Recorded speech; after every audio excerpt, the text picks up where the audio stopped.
No. Jo em dic Josep Paré, soc primer tinent d'alcalde de l'Ajuntament de Centelles i porto els temes més de promoció econòmica i benestar social. Endavant. Bé, el joc és el seguiment d'una campanya que es va iniciar fa 2 anys. Nosaltres la primera campanya que vam fer era la de l'àlbum de cromos. L'àlbum de cromos tenia com a objectiu donar a conèixer tot el patrimoni local de Centelles des d'una visió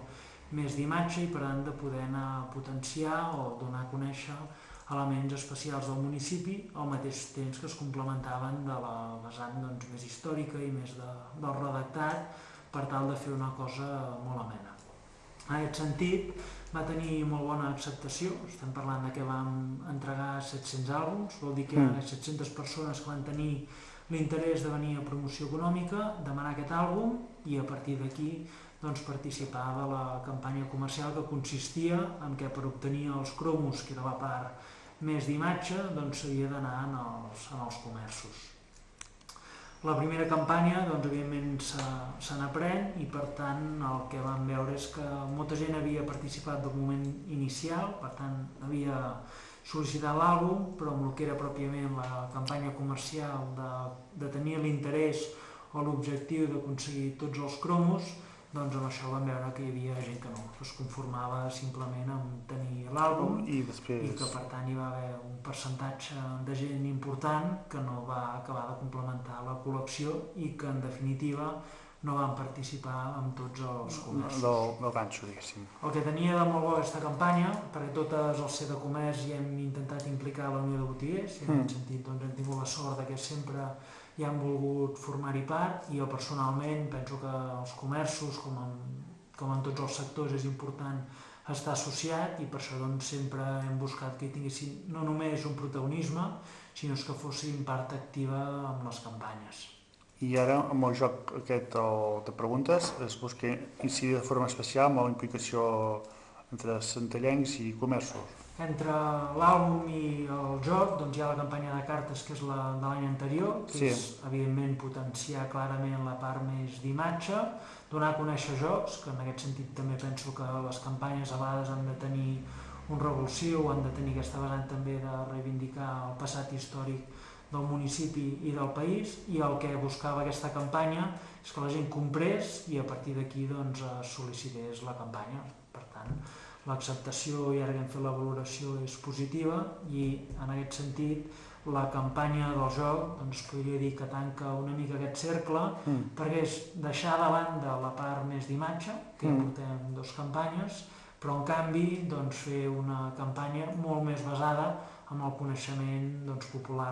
del municipi i en aquest sentit el joc de Centelles es basa això, en què amb els diferents àmbits que s'estructuraran les preguntes, que evidentment hi ha hagut una recerca per part del propi Ajuntament per tenir coneixements i preguntes, però també un dels objectius previs a la campanya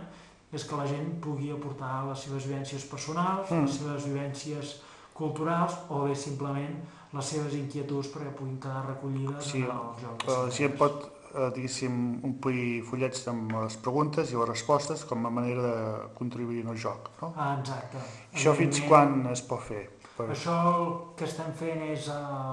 durant aquests mesos i abans de l'estiu de poder recollir totes les preguntes. L'objectiu és que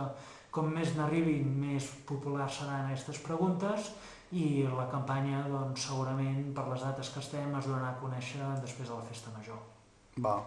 I en aquest sentit la campanya comercial tindrà la vessant aquesta de que els mesos abans de final d'any pel comerç a vegades pot ser interessant que tinguin aquest estímul i les altres campanyes havien sortit abans de les rebaixes, aquesta sortirà abans de la campanya de Nadal amb l'objectiu que el comerç, que evidentment l'objectiu de la campanya és dinamitzar el comerç aprofitant la vessant cultural. I quin format tindrà aquest joc? Serà com un caixa amb les preguntes, es distribuirà així o serà un tema més de cartes o com? No, les preguntes estem parlant que hi haurà unes 1.500, entre 1.000 i 1.500 preguntes. Això vol dir que cada targeta tindrà les preguntes dels 5 àmbits. Estem parlant que hi haurà preguntes de l'àmbit d'esports, de l'àmbit d'economia, de l'àmbit més cultural, més del patrimoni natural. Vol dir que hi haurà una diversitat important i que per tant la gent quan participi del joc doncs, ha de tenir evidentment les targetes i a partir d'aquí s'acabarà d'una forma tot l'altre, però evidentment el que es donarà és el joc sencer perquè la gent hi pugui participar. I la gent haurà d'anar als establiments a buscar les preguntes i per anar completant el joc, diguéssim. No, el format serà com el de les cartes. Sí. Per aconseguir el joc s'haurà d'haver comprat a Centelles, sí. Els establiments que acabarem decidint amb la Unió de Botiguers, que segurament rondarà com l'any anterior sobre els 25-30, i a partir d'aquí, quan la gent demostri que ha comprat en el municipi, doncs se'ls hi farà entrega. Per tant, vol dir que per l'usuari no té un cost directe, però sí que volem que, evidentment, per aconseguir el joc s'hagi participat del comerç del municipi. Bé, la situació econòmica és molt complexa i, per tant, això no en podem defugir. La campanya que parlàvem abans, evidentment, està pensada per dinamitzar les vendes del municipi i, per exemple, tota la política cultural i lúdica que fem al municipi, evidentment, ha tingut una retallada en despesa, però no en volum d'activitat, perquè entenem que fer activitats pel municipi també ens donen a conèixer i, evidentment, és un complement als comerços i serveis. Centelles, a més, té la sort que el diumenge, el fet que hi hagi el mercat, ens dona una vida molt especial i, a més, la situació econòmica i la incertesa de cara a la possibilitat de trobar feina genera que molta gent que potser en uns anys anteriors havia tingut l'iniciativa o la capacitat per obrir un negoci ho havia descartat perquè el propi mercat de treball ja li donava una sortida, però en canvi en el moment que estem, gent que té inquietuds, que vol treballar i que el mercat segurament no li ofereix el lloc o les expectatives que ell voldria, s'animen a obrir negocis i per aquest motiu si es dinamitza el municipi amb l'obertura de nous comerços, jo crec que s'ha de vincular amb aquests fets, amb la necessitat de treballar que té la gent i també amb el propi dinamisme del municipi. Amb el fet que s'obrin nous comerços i hi hagi projectes d'emprenedoria i d'inversió en el municipi, evidentment des de l'Ajuntament ho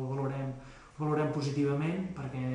no ens hem d'enganyar que si el sector privat decideix invertir en una activitat econòmica és perquè hi veu rendibilitat i, per tant, si hi veu rendibilitat en un municipi com el nostre és perquè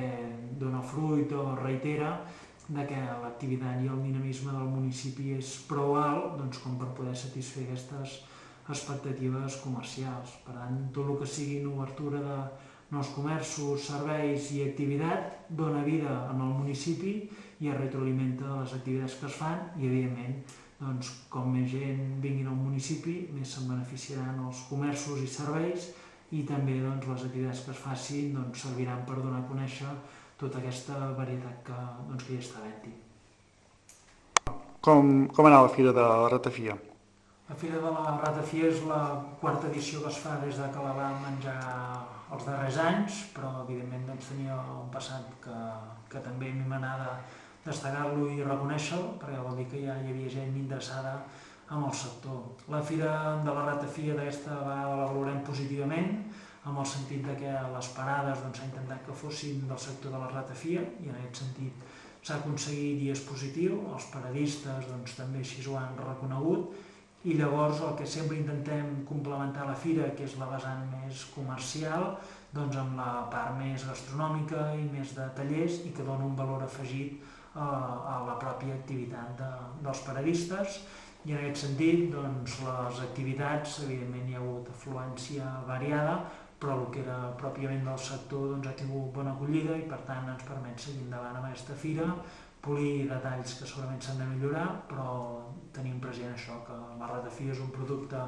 local que ens permet enllaçar-lo amb les altres fires del municipi, com és la Tòfona o com és el Cau de Bruixes, i que ens permet retroalimentar les diferents fires i, en definitiva, el potencial que té Centelles, tant comercial com, en aquest cas, més turístic.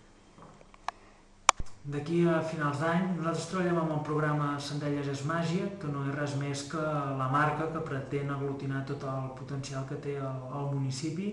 Evidentment, d'aquí a final d'any hem de destacar la Festa Major, però jo penso que tant o més important és totes les activitats que ofereixen les entitats i associacions des d'aquest mes de juny. Per exemple, el passat cap de setmana era un cap de setmana amb una activitat esportiva important, els propers caps de setmana entitats vinculades als centres escolars o finals de cursos de les entitats esportives aniran oferint activitats. La setmana que ve, sense anar més lluny, hi ha la pedalada, d'aquí 2 setmanes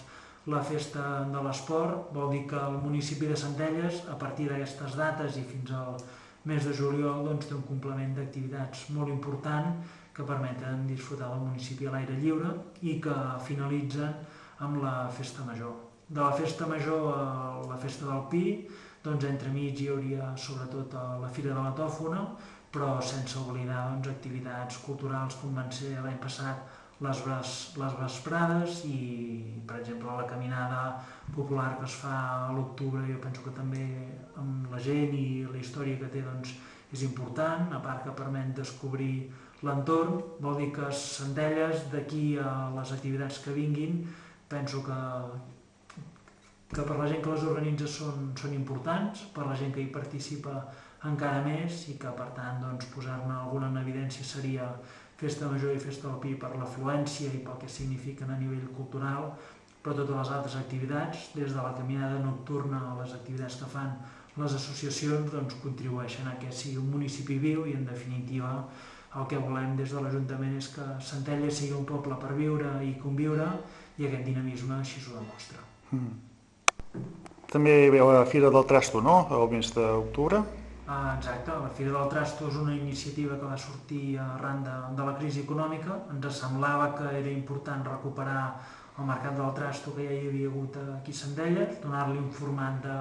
mercat anticrisi i que la gent pugui oferir productes que té a casa i que no està utilitzant i que li poden repercutir en un rendiment econòmic, i evidentment gent que pot necessitar objectes i que no es pot permetre el preu del mercat, que el pugui trobar a preus molt més barats. I en aquest sentit l'acceptació que ha tingut la Fira és impressionant. Si ho destaquem, de la primera edició fins a l'última, l'increment de paradistes és notable.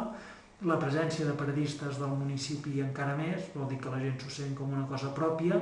i a part, quan finalitza el mercat, que en definitiva dura el diumenge al matí, que complementa el mercat del diumenge, la gent en fa una valoració positiva perquè econòmicament els hi ha resultat, i l'afluència de públic és constant al llarg del matí, també és un bon exemple que la iniciativa és encertada. I el que fem és, nosaltres, evidentment, durant l'any anem treballant amb les fires. Fira de la Tòfona requereix molta logística i és un treball constant al llarg de l'any. Per aconseguir una fira temàtica de la ratafia també has de tenir molta constància amb el sector, perquè precisament si no et vinguessin els ratafiaires no podries dir Fira de la Ratafia, lògicament, igual que de la tòfona, si no ets un referent dels diferents tofonaires, ja no només de Catalunya, sinó d'Espanya, es quedaria deslluïda. I amb el trasto el que fem és un mercat que donem a conèixer les bases ara al mes d'estiu, perquè precisament en l'època de vacances és quan la gent té més temps lliure, i lògicament el que fan moltes famílies és fer lloc a casa, i el que busquem és que aquell lloc que fan i aquests objectes que veuen que no els hi serveixen, que tinguin l'opció de pensar que si els separen i els aguanten fins al mes d'octubre, llavors poden venir, vendre'ls, i evidentment el que ara haurien llançat, si ho guarden aquests 3 mesos, en poden acabar obtenint uns diners. Bé, jo crec que l'associació de Càritas està fent un treball molt important. Jo vaig escriure fa un parell d'anys en el meu blog personal que a vegades des de certs sectors s'ha criticat a l'Església i les entitats que estan al seu entorn, però que segurament, si no fos per molta d'aquesta gent que de forma altruista participa d'aquestes entitats, moltes de les polítiques socials i molta de la gent que està rebent ajut en un moment de molta complexitat, no l'hauríem pogut obtenir. A Centelles, evidentment, Càritas està a l'entorn de l'església, ha tingut la sort de que han sabut incorporar gent que potser no tant per la vessant més cristiana, però sí per la vessant més de la solidaritat, i amb molt criteri i amb ganes de col·laborar, s'han implicat i en aquest sentit s'han engegat un seguit de projectes i se'ls ha donat cos a projectes molt diferents i que evidentment en aquest sentit se n'han de destacar dos aspectes. El primer pròpiament són els projectes que es desenvolupen, però per altra banda i el que no es veu és la gent que setmana rere setmana i en molts casos dia rere dies de participar d'activitats estan fent un treball totalment voluntari que jo penso que això té molt valor. Llavors com es trasllada? De que, per exemple, a Centelles actualment s'estan atenent unes 300 persones en tema de banc d'aliments i que això, si s'ha pogut fer és perquè, per exemple, la Càritas s'ha implicat, fan un treball de participar en aquestes famílies, de fer les entregues, que complementa el banc que tenim a l'Ajuntament. A part, sempre han acceptat que aquest treball tenia que anar vinculat clarament amb els serveis socials del municipi, que per totes les valoracions de necessitats de les persones estiguessin fetes amb criteris tècnics i que ells el suport que fos des de la seva pròpia entitat. Altres projectes, però a vegades es parla molt dels aliments i en aquest sentit s'hi ha treballat i els quilos que es donen setmanalment és molt important, però també, i a vegades passa més desapercebut, hi ha moltes famílies que els seus nanos, perquè s'obrin a nivell social, és important que participin d'activitats extraescolars i en aquest sentit també l'Ajuntament i Càritas estan participant d'un projecte de becar a nanos que puguin participar d'aquestes activitats si les seves famílies no s'ho poden permetre i evidentment és barrejar això, la vessant més tècnica de decidir els ajuts, criteris per decidir polítiques i projectes socials i, en definitiva, amb l'objectiu que qui se'n beneficiï siguin les persones que en aquests moments ho estan passant més malament. Penso que en el moment actual i estar a l'Ajuntament amb possibilitats de participar de la gestió diària ha canviat moltíssim. Jo vaig entrar l'any 2003, precisament amb la Barroso, estàvem molt dedicats a la vessant més lúdica i més cultural del municipi i en canvi en aquest moment on té més força o més necessitat l'Ajuntament de centrar recursos és en l'atenció a la persona. Per tant, una de les coses que lamento més d'aquest moment és que el govern de la Generalitat i de l'Estat no siguin conscients d'aquesta necessitat o, si en són conscients, que no ho estiguin aplicant i demostrant en polítiques. En seria exemple l'enduriment dels criteris per poder accedir a prestacions com la renda mínima, en serien exemples la retallada amb subvencions a les escoles bressol i, en definitiva, un llarg etcètera que passarien des de tots els àmbits amb els que estem treballant des del municipi. En aquest sentit, per exemple, que al moment actual la baixada de les preinscripcions a l'escola bressol penso que és clarament una mostra de que la Generalitat no ha apostat per aquest servei, quan en canvi podria donar la possibilitat que molta gent seguís vinculada al sector laboral i en canvi no es veiés afectat aquest recurs, que a part dona unes eines pedagògiques als alumnes. Si això ho traslladem a les escoles, aquí al municipi, si parléssim amb els docents també veuríem les retallades que han tingut i com això estan afectant en definitiva els infants i com això també es trasllada amb les arques municipals, perquè evidentment com a municipi el que volem és que els serveis d'atenció a la persona hi siguin i es puguin mantenir i per tant aquestes retallades afecten en el conjunt i com a municipi i ajuntament que volem prestar serveis de proximitat això és un greuge important i que evidentment es trasllada. Quines possibilitats realment nosaltres tenim? Doncs que tot el que són serveis d'atenció a la persona no es vegin afectats, per tant que el que és el servei de promoció econòmica pugui seguir atenent a la gent desocupada, a la gent que vol buscar una millora laboral. Per exemple, tota la vessant de formació d'adults s'ha fet una aposta molt important perquè gent que ha quedat fora del mercat laboral a través de la formació, d'estudiar i de tornar a crear-se una professió i un ofici ho puguin fer en el municipi, puguin millorar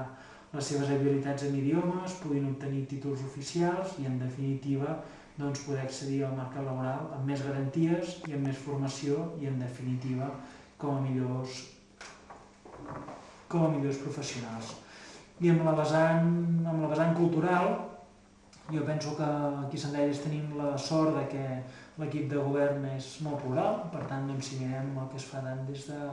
medi ambient com des de cultura, veurem que hi ha unes directrius molt clares i el que s'ha intentat doncs, és que tot això es faci optimitzant recursos i que, evidentment, doncs, l'activitat que genera en el municipi doncs, beneficia Centelles i, en definitiva, beneficia a tota la gent i a la xarxa social que vivim, que això passa pels comerços, pels serveis i per totes les persones.